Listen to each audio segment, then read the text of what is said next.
The metal chair creaked under Zephai's weight as he shifted uncomfortably. The interrogation room was too bright, too clean, and too quiet. Everything here felt wrong to him.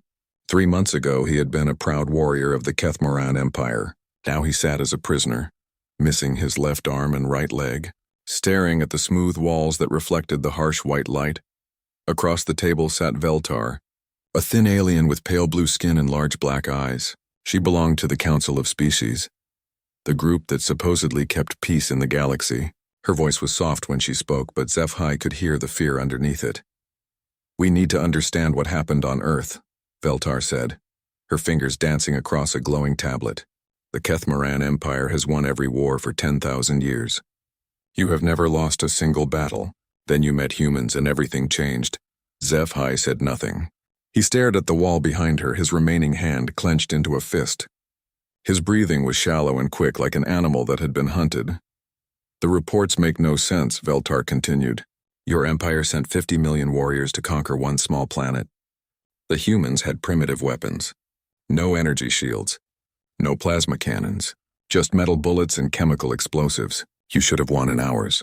Still, Zephai remained silent, but his eye began to twitch. Veltar leaned forward.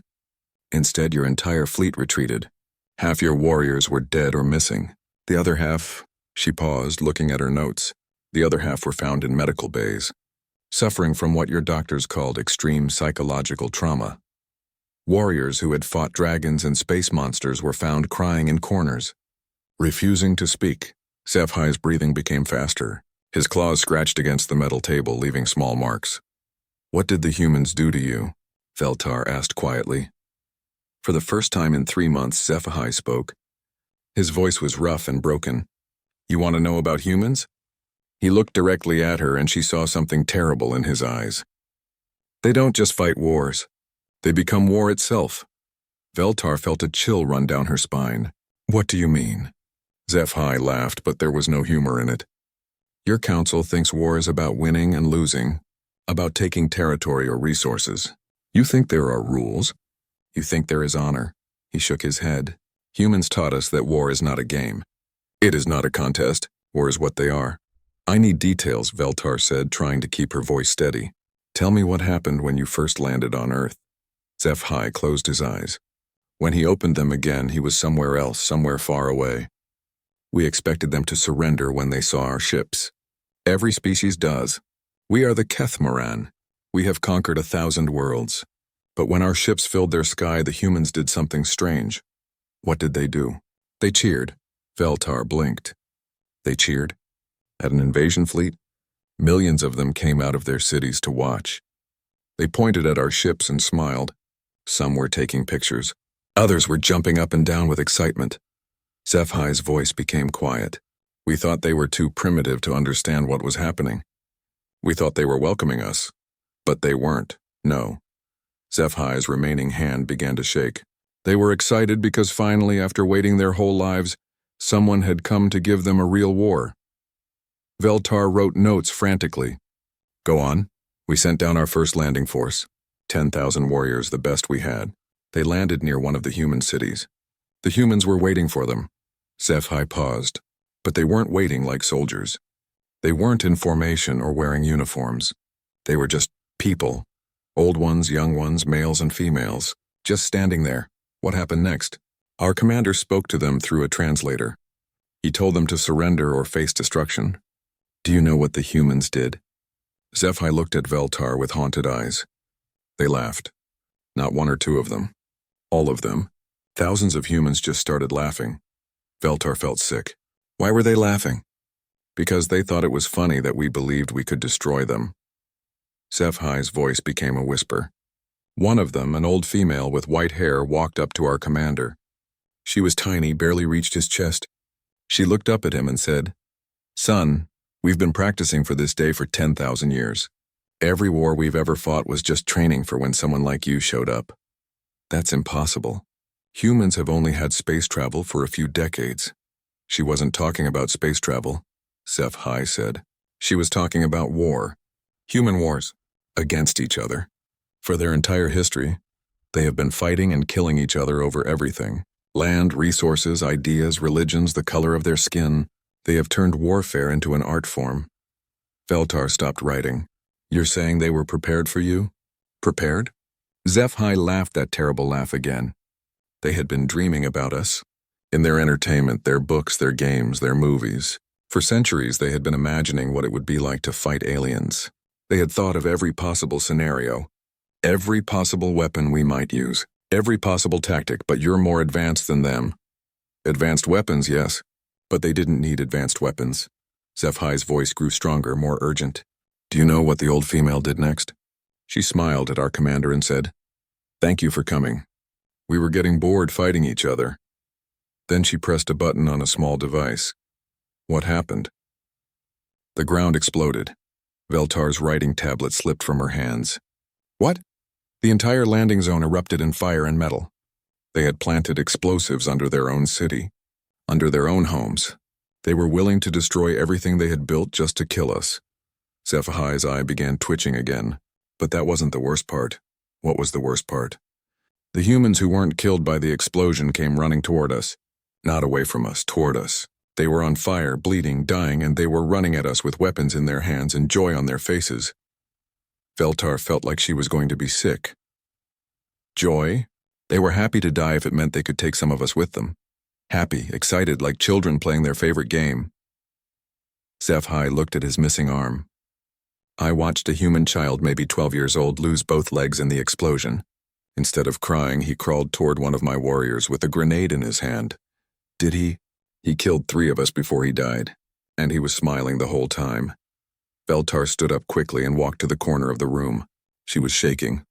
That's not possible. No species fights like that. No species sacrifices their children. HFY watched her with empty eyes. You still don't understand. Those weren't sacrifices. Those were investments. Every human who died was buying time for the others to prepare something worse for us. Something worse than suicide bombers? Much worse. HFY leaned back in his chair. That was just the welcome party. The real war hadn't even started yet. Veltar turned around slowly. What do you mean? The humans in that city? They were volunteers. They had volunteered to die in the most painful way possible, just to send us a message. What message? HFY smiled, but his smile was as broken as his voice. Welcome to Earth. Please enjoy your stay. It will be your last. Veltar returned to her seat slowly, her hand still shaking. She picked up her tablet and tried to steady her breathing. Tell me about the first real battle. HFY stared at the ceiling for a long moment. There was no first battle. There was no last battle. From the moment we landed until the moment we retreated, it was all one long nightmare. I need specifics. Our military analysts need to understand their tactics. Tactics? HFY's laugh was bitter. You think humans use tactics? They use chaos. They use madness. They use things that no sane species would ever consider. Veltar waited. She had learned that pushing HFY too hard would make him stop talking completely. After the explosion at the landing zone, our fleet commander was angry, very angry. He decided to make an example of the humans. He ordered the bombing of their largest city. HFY's remaining hand clenched. We dropped enough plasma bombs to turn the whole place into glass. Did it work? The city burned. Millions of humans died. We thought we had shown them our power. We thought they would surrender. HFY shook his head. Instead, they did something that made our blood freeze. What? They celebrated. Veltar blinked. They celebrated being bombed. All across the planet, humans came out of their hiding places and celebrated. They danced in the streets. They sang songs. They fired their primitive weapons into the air in joy. HFY's voice became quiet. They were celebrating because we had finally shown them what we could really do. I don't understand. They had been guessing about our capabilities. Now they knew. And that made them happy because now they could plan properly. HFY looked at Veltar with tired eyes. Do you know what their leaders said on their communication networks after we destroyed their city? Veltar shook her head. Good. Now we know they're serious. Activate Protocol 7. What was Protocol 7? HFY was quiet for a long time. When he spoke again, his voice was barely a whisper. It was the day we learned that humans don't just fight wars. They enjoy them. Veltar felt cold. Explain. Within hours of our bombing, human soldiers started appearing everywhere. Not just regular soldiers. These were different. They moved wrong. They acted wrong. They looked wrong. Wrong how? They had changed themselves. Modified their bodies with chemicals and machines. Some had extra arms grafted on. Others had replaced their eyes with cameras. Many had pumped themselves full of drugs that stopped them from feeling pain or fear. Veltar wrote frantically. Cybernetic enhancements? No, those were the normal ones. The worst ones had done something else. HFY paused. They had removed their ability to feel mercy. That's impossible. They showed us the surgery scars. They had cut out parts of their brains, the parts that made them hesitate, the parts that made them feel sorry for enemies, the parts that made them stop fighting when they were hurt. HFY's eye began twitching again. They called themselves berserkers. How many of them were there? At first a few thousand, but every day more humans were volunteering for the surgery. Mothers, fathers, grandparents, children. HFY shuddered. They were lining up to have parts of their brains removed so they could fight us better. Veltar put down her tablet. HFY, you're describing a species that's insane. No, that's what we thought too. But we were wrong. They weren't insane. They were prepared. HFY leaned forward. Do you know how long humans have existed as a species? According to our records, about 200,000 years. And do you know how long they have been at peace? Veltar thought for a moment. I don't know, 0 days. HFY's voice was flat. In their entire existence as a species, humans have never had a single day of complete peace. Somewhere on their planet, humans have always been fighting other humans. Always. But most species evolve past that stage. Most species evolve past it because they get tired of fighting. Humans evolved with it. Fighting isn't something they do. Fighting is something they are. HFY closed his eyes. When we met these berserkers in combat, we understood why they were celebrating. What happened in the battle? It wasn't a battle. It was a demonstration. A demonstration of what happens when you give weapons to a species that has spent 200,000 years perfecting the art of killing. Veltar waited. Our warriors are trained. We are disciplined. We follow orders and use tactics. When we fight to win quickly and efficiently. HFY opened his eyes. The berserkers fought like they were at a party. What do you mean? They were laughing. Even when they were dying, they were laughing. I watched one of them get shot through the chest with a plasma rifle. The blast should have killed him instantly. Instead, he looked down at the hole in his body, smiled, and said, "Cool." Then he kept fighting for another 10 minutes before he finally died. Veltar felt sick again. That's not possible. I watched it happen. I watched dozens of them happen. Humans who should have been dead kept fighting. Humans who should have been screaming were singing. Humans who should have been afraid were having the time of their lives. But surely your superior numbers and technology. Numbers meant nothing. Technology meant nothing. Experience meant nothing. HFY's voice grew stronger. We had energy shields that could stop any projectile. The humans started using wooden spears. Wood, carved sticks that shouldn't have been able to hurt anyone. How is that possible? They carved them from trees that they had been growing for 50 years. Trees that they had been feeding chemicals to make the wood harder than metal. They had been planning this for 50 years. Planning how to fight enemies they had never met with weapons that shouldn't work. Veltar was writing again, but her hands were shaking. What else? They used their dead as weapons. When a berserker finally died, the others would strap explosives to the body and throw it at us. They turned their own fallen comrades into bombs. That's horrible. The dead ones volunteered for it before they died. They asked their friends to use their bodies to kill more of us. They considered it an honor. Veltar stopped writing. You're telling me that humans were volunteering to become corpse bombs? Not just volunteering.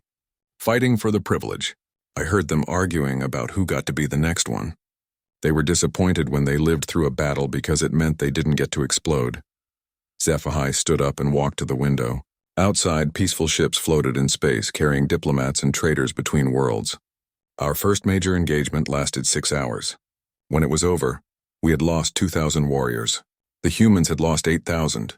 By all military logic, we had won. But you hadn't. No, because the humans who survived were cheering. They were dancing around the bodies of their dead friends, celebrating because they had learned new things about how we fought. They were taking notes, making plans, getting ready for the next battle. What did your commanders do? They called for more warriors, many more. If humans wanted to fight, we would give them a fight they couldn't win. Zephi turned back to face Veltar. That was our second mistake. What was your first mistake? Thinking that humans wanted to win. Veltar looked confused. What do you mean? Humans didn't want to win the war. They wanted to fight the war. For them, the fighting was the point. The longer it lasted, the happier they were. Zephi sat back down. Our commanders sent a message to Earth's leaders. They offered to end the war if the humans would surrender peacefully. Do you know what the human leaders said? Veltar shook her head. They said, "We're just getting warmed up." Veltar realized she was holding her breath. She forced herself to breathe normally and picked up her tablet again. Tell me about the urban warfare. Zephi's remaining hand started scratching at the table again. Urban warfare. That's what you call it. Humans call it home field advantage. What happened when your forces moved into their cities? We didn't move into their cities. We moved into their traps. Zephi's voice became flat and emotionless. Every human building, every street, every sewer pipe was designed for war. Not built for war later, designed for war from the beginning. Veltar looked up from her notes. What do you mean? Human cities aren't just places where they live. They're weapons. Giant, complex weapons that millions of people live inside. Zephi closed his eyes. We thought we were fighting in their cities. We were actually fighting inside a machine built to kill invaders. Give me specifics. They're underground train systems. We thought they were for transportation. They were actually military tunnels. Humans could move armies from one side of a city to another without ever coming above ground. That's actually quite clever. Clever? Zephi opened his eyes and stared at her. You think it's clever? Wait until you hear the rest. Veltar waited. Every human building has basements, underground levels. We thought they used them for storage.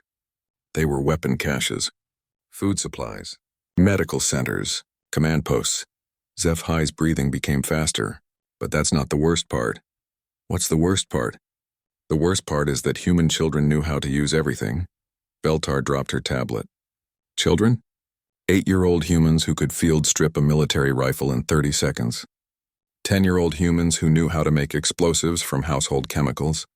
12-year-old humans who could perform battlefield surgery. That's impossible. Children can't. Human children can, because humans raise their children for war, not for a specific war. For war in general. Just in case. Veltar felt dizzy. You're saying they train children to be soldiers? No, they train children to be survivors. To fight, to kill, to die if necessary. Zephi leaned forward. Do you know what human children play with? Toys, weapons. Toy weapons that look exactly like real weapons. Toy soldiers. Toy tanks. Toy bombs. Zephi's voice became angry. They give their children war games to play. Strategy games. Combat simulations. From the time they can walk, human children are learning how to fight and kill. Veltar was quiet for a long moment. That's disturbing. It gets worse. Human children also play games where they pretend to be different species. Aliens. Monsters. They spend their childhood learning how to think like non-humans. Learning how non-humans might fight? So when you invaded, the children already knew what to do. They had been practicing their entire lives. Zephi stood up and walked around the small room. I remember the first time I saw a human child in combat. She was maybe 9 years old. Small with yellow hair. She was hiding in the ruins of a building that we had bombed. What was she doing?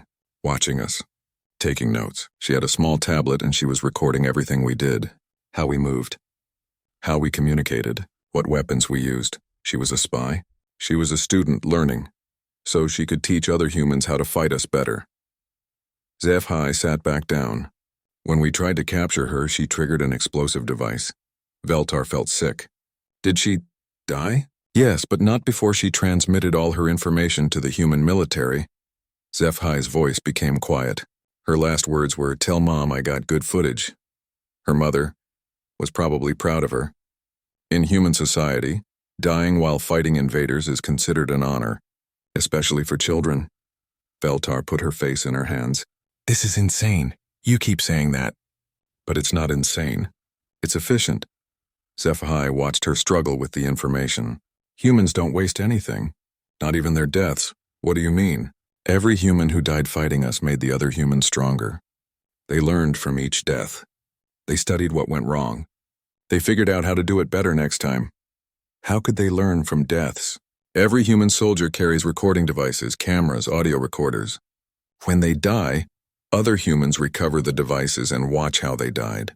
Then they practice not dying the same way. Veltar looked up. They study their own deaths? Not just their own deaths. They study our tactics too. Every time we killed a human, 10 more humans learned exactly how we did it. And they figured out how to counter it. But surely after enough losses. Losses? HFY laughed. You still don't understand. Humans don't see dead humans as losses. They see them as teachers. Veltar was quiet.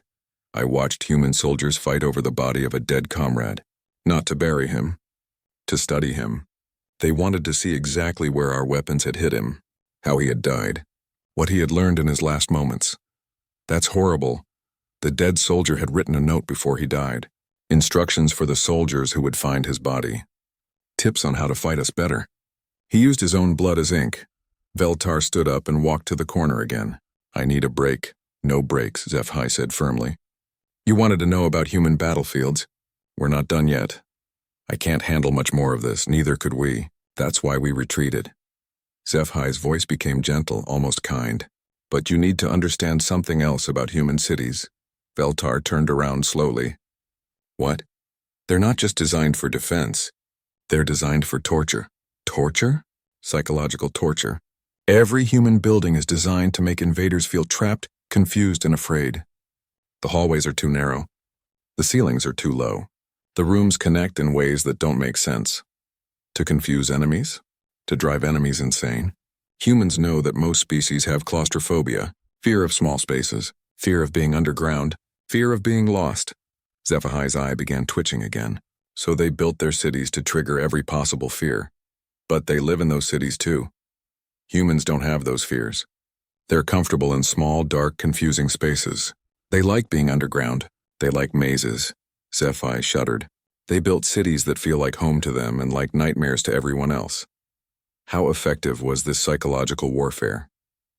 After 2 weeks of fighting in human cities, half our warriors were requesting medical leave for mental exhaustion. After a month, we had more soldiers in psychiatric care than in combat. What broke them? The sounds. Humans never stopped making noise. Even when they were dying, they were singing. War songs, battle chants. Sometimes they would just scream for hours, not because they were hurt, but because they knew it scared us. HFY closed his eyes. The worst was at night. In the dark tunnels under their cities, we would hear children laughing. But there were no children there. Just recordings. Humans had set up speakers to play the sounds of happy children in the places where we were most likely to die. Why children laughing? Because they knew it would remind us of our own children, our own families. They wanted us to think about what we had left behind, what we might never see again. Veltar sat back down. That's incredibly cruel. Cruel? No, effective. By the end of the first month, our warriors were afraid to go underground, afraid to enter human buildings, afraid to fight in human cities. So what did your commanders do? They decided to change tactics. If we couldn't fight humans in their cities, we would force them to fight us in open ground. HFY opened his eyes and looked directly at Veltar. That was our biggest mistake yet. Why? Because humans don't just fight in cities. They turn everything into a battlefield. And when you force humans to fight on open ground, HFY smiled that broken smile again. That's when they really start to have fun. Veltar gripped her tablet tightly. Her hands had stopped shaking, but only because she was too numb to feel anything anymore. Tell me about the open ground battles. HFY was quiet for a long time, staring at something she couldn't see. Have you ever seen a human smile while they're dying? No, I have, many times. And every time it made my blood freeze. HFY looked at her. When we forced humans out of their cities and onto open battlefields, we thought we had finally gained an advantage. No tunnels, no mazes, no psychological tricks. Just honest combat. But it wasn't honest combat. There is no such thing as honest combat with humans. They don't know how to fight honestly. They only know how to fight to win. Veltar waited for him to continue. The first open battle was in a large field outside one of their destroyed cities. We had 200,000 warriors. They had maybe 50,000. We had energy weapons, plasma cannons, and armored vehicles. They had metal bullets and chemical explosives. You should have won easily. We should have. But humans had been preparing for this moment for their entire species' history. Zeph-Hi's voice became distant. Do you know how many wars humans have fought against each other? No, neither do they. Too many to count, thousands, maybe tens of thousands. And in every single one of those wars, they learned something new about killing. But they were fighting each other, not aliens. It didn't matter. They had learned principles. Universal principles of warfare that work against any enemy. Zeph-Hi clenched his remaining fist. While other species were achieving peace and forgetting how to fight, humans were perfecting it. What happened in the battle? At first, everything went as expected. Our weapons were superior. Our armor was better.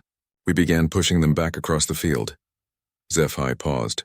Then they started laughing. Laughing? While losing a battle? They weren't losing. They were learning. Every minute of that battle, they were studying us, figuring out our weaknesses, finding ways to counter our advantages. How? They had historians on the battlefield. Veltar blinked. Historians? Humans who had spent their lives studying every war their species had ever fought. They were watching our tactics and comparing them to things they had seen before. Then they were suggesting counters based on wars that happened thousands of years ago. That's actually impressive. Impressive? Zeph-Hi laughed bitterly. It was terrifying. In the middle of combat, human soldiers were getting advice from old humans who had read about similar situations in ancient books. Did it work? Within 2 hours, they had neutralized most of our technological advantages. They started using our own weapons against us. They figured out how to hack our communication systems. They learned to predict our movements. Veltar wrote frantically. How is that possible in such a short time? Because they had been preparing for this exact scenario for centuries. Not preparing for us specifically. Preparing for the concept of fighting a technologically superior enemy. The concept? Humans write stories about everything. Books, movies, games. For hundreds of years, they had been creating fictional stories about fighting aliens. They had imagined every possible type of alien enemy and figured out how to defeat them. Zeph-Hi stood up and walked to the window again. When they met us, we weren't unknown. We were just another variation on a theme they had already explored. So they had strategies ready? They had thousands of strategies ready. For every possible type of alien enemy. Fast aliens, slow aliens, strong aliens, weak aliens, smart aliens, stupid aliens. He turned back to her. They had strategies for fighting aliens exactly like us. Veltar felt cold. That's impossible. They couldn't have known what you were like. They didn't need to know what we were like specifically. They had covered all the possibilities. Zeph-Hi sat back down. Do you know what they called us? No. Type 7 aggressive humanoids with standard energy weapons and hierarchical command structure. They had a classification for you? They had classifications for everything. They had studied their own fictional aliens so thoroughly that they could categorize any real alien they met. Veltar put down her tablet. You're telling me that humans defeated you using strategies from their entertainment? Not just their entertainment. Their entire culture is preparation for war. Their sports are combat training. Their games are strategy exercises. Their movies are tactical simulations. But surely your experience in real wars, experience fighting civilized enemies who follow rules and have limits. Humans don't follow rules. Humans don't have limits. Zeph-Hi's voice became urgent. In the middle of that battle, I watched a human soldier run out of ammunition. Instead of retreating or surrendering, he picked up a rock and threw it at one of our aircraft. A rock? Against an aircraft? He had calculated the exact trajectory needed to hit a vulnerable spot. The aircraft crashed. One human with a rock destroyed a machine that cost us millions to build. That's not impossible. Humans had spent centuries learning how to fight with rocks. They call it primitive warfare. But they never stopped practicing it. Just in case. Veltar was quiet for a long moment. What was the turning point in the battle? When they deployed their secret weapon. What secret weapon? Zeph-Hi's eye began twitching again. Their history. Their history? They started broadcasting their own military history to our troops. Every war they had ever fought. Every atrocity they had committed against each other. Every clever way they had found to kill their own species. Why would they do that? To show us what they were capable of. To show us what they had done to enemies who were the same species as them. Enemies who spoke their languages, shared their cultures, looked exactly like them. Zeph-Hi's voice became a whisper. If humans could do those things to other humans over minor disagreements, what would they do to us? What kind of things? I won't describe them. But our psychological analyst concluded that humans are the most effectively violent species in the galaxy. More violent than the Ketharan. We fight to conquer. Humans fight to create fear. We kill to win. Humans kill to send messages. Veltar felt sick again. What kind of messages? That resistance is futile. That mercy is not an option. That they will pursue their enemies to the ends of the universe and make them pay for every drop of human blood spilled. But that's just propaganda. Psychological warfare, no, it's promise. And they proved it. How? They showed us footage of their own wars. Times when one group of humans had hunted down every member of an enemy group, found them wherever they hid, killed them all. Men, women, children, elderly, everyone. HFY closed his eyes. They called it genocide. And they explained that they had done it to their own kind dozens of times throughout history. Over religion. Over territory. Over resources. Over ideology. That's horrible. The most horrible part? They weren't ashamed of it. They were proud of it. They said it showed their commitment to total victory. Veltar stood up shakily. What happened after they broadcast this information? Our troops broke. Not physically. Mentally. The idea of fighting an enemy that was willing to commit genocide against its own species, for disagreements much smaller than an invasion. Your soldiers lost the will to fight. Our soldiers realized that they were fighting an enemy that had no limits. No mercy, no stopping point. HFY opened his eyes. An enemy that would follow us home and kill our families if we didn't surrender. Completely. But surely your commanders, our commanders received a message from Earth's leaders, and what did it say? Just coordinates. The locations of our homeworlds, our colonies, our families. Veltar felt her blood freeze. They had found your planets. They had been watching us for decades, listening to our communications, learning our languages, mapping our territory. HFY's voice became flat. They knew where we lived, and they threatened to attack your homeworlds. No, they didn't threaten anything. They just wanted us to know that they knew, that if they wanted to, they could have been killing our families while we were fighting them. Why didn't they? Because they wanted to fight us. If they had attacked our homes, we would have had to retreat to defend them. They wanted us to stay on Earth and keep fighting. HFY looked directly at Veltar. That's when we realized the truth. Humans weren't trying to defend their planet. They were trying to keep us there as long as possible, because they were enjoying the war. The interrogation room was silent for several minutes. Veltar sat with her head in her hands, trying to process everything she had heard. HFY waited patiently, watching her struggle with the information. Finally, she looked up. How did the war end? It didn't end. We escaped. The humans let us go. After 6 months of fighting, they opened a corridor in their defenses and allowed our surviving ships to leave Earth. Veltar blinked. They just let you leave? They were done with us. They had learned everything they wanted to learn about our technology, our tactics, our psychology. We were no longer useful to them. But why would they let you go if they were winning? Because keeping us would have been pointless. They had already achieved their real goal, which was to prepare for the next war, the war against the rest of the galaxy. Veltar felt cold spreading through her body. What do you mean? Think about it. For the first time in their history, humans had fought against non-humans. They had tested their weapons, their strategies, their psychological warfare against an alien enemy. HFY leaned forward. And they had won. So now they know they can beat aliens. Any aliens. They spent 6 months proving to themselves that their theories were correct, that their preparations were adequate, that their species could successfully fight an interstellar war. But they don't have interstellar travel capabilities. They didn't. Past tense. HFY's voice became grim. Do you know what they did while we were fighting them on the ground? Veltar shook her head. They were reverse engineering our technology. Every ship we lost, every weapon we dropped, every piece of equipment we left behind. They studied it all, learned how it worked, figured out how to build their own versions. In 6 months, humans are very good at learning from their enemies. It's how they survived for so long fighting each other. Take the enemy's advantages and make them your own. Veltar was writing again, but her hands were shaking worse than before. What happened when you returned to your homeworlds? Mass resignations. Psychiatric hospitals overflowing. Military leaders requesting transfers to non-combat positions. SciFi's voice became sad. The Ketharan Empire, undefeated for 10,000 years, was broken by 6 months of fighting humans. How many casualties did you suffer? 25 million dead, 15 million wounded, 10 million psychological casualties. SciFi paused.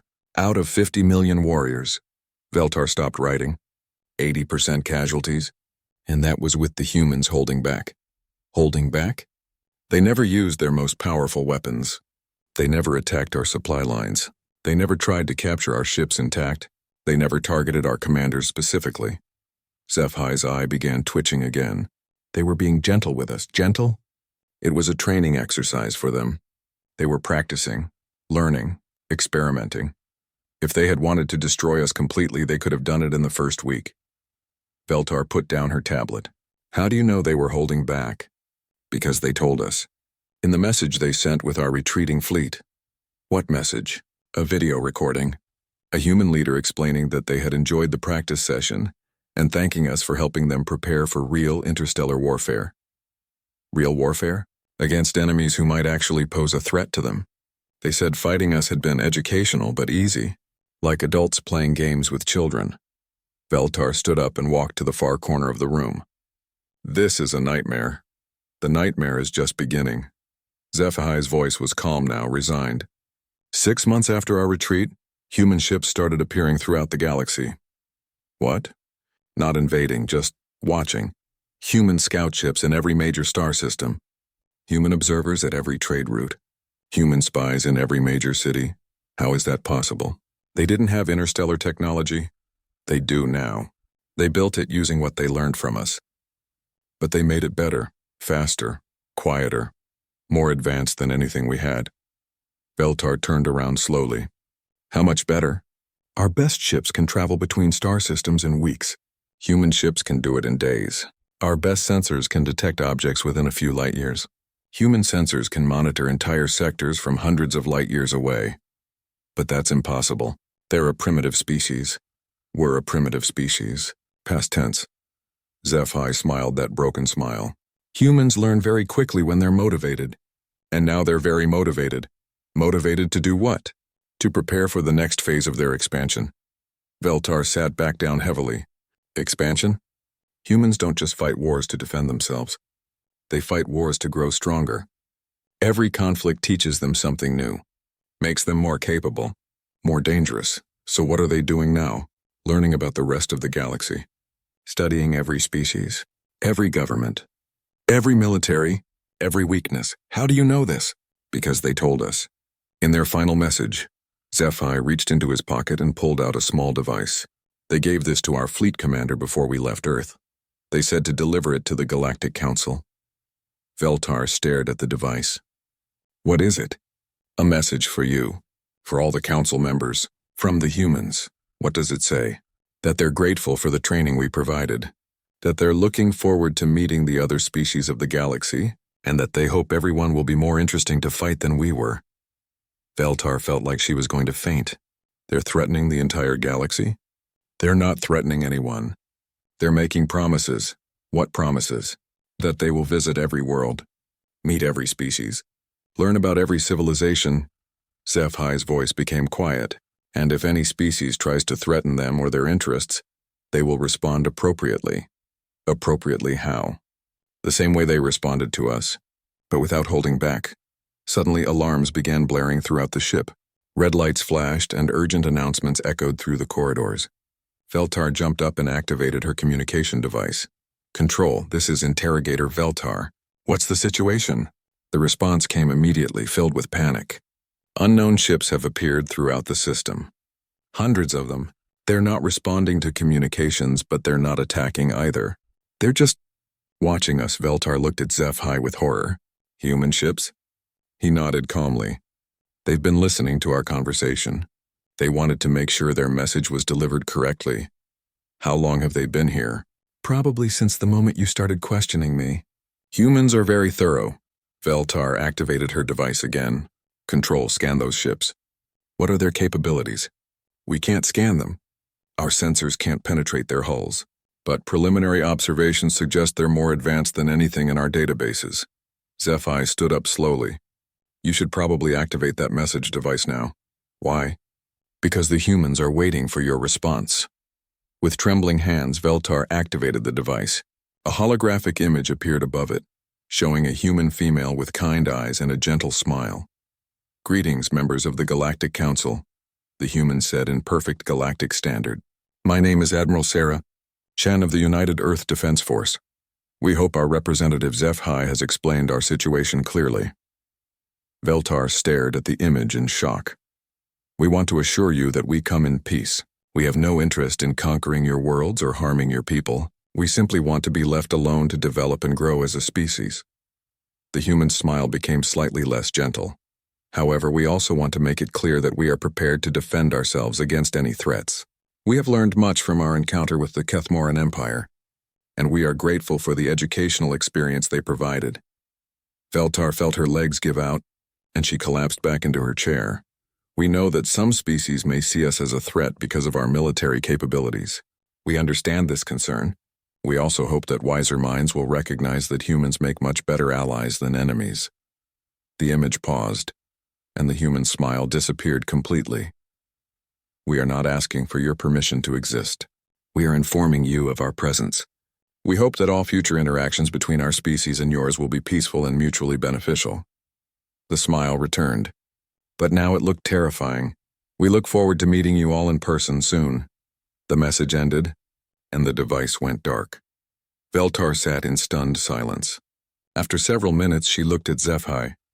"What do they want from us?" "Nothing," he said quietly. "They don't need anything from you. They just want you to know that they exist, that they're watching, that they're ready." "Ready for what?" "For whatever comes next."